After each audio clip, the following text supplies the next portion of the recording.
Hello hi everyone. तर आम्ही गेलो होतो सिडनी सिटीच्या जून महिन्यात होणाऱ्या लाईट्सच्या फेस्टिवलला विविडला. आणि यावर्षी तिथे विशेष होता तो म्हणजे तिथला ड्रोन शो.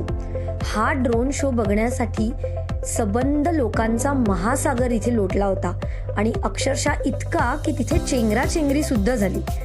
मग काय 9 वाजता सुरू झाला तिथला ड्रोन शो आणि आकाशामध्ये अनेक सुंदर सुंदर रंगांच्या ड्रोन्सनी विविध फॉर्मेशन सादर करत लोकांना प्रेक्षकांना अगदी खुश करून टाकलं. याचाच डिटेल व्हिडिओ मी लवकरच घेऊन येते आणि तो पाहायला विसरू नका. आणि खूप अशाच छान छान व्हिडिओजसाठी मला नक्की फॉलो करत राहा. Thank you for watching.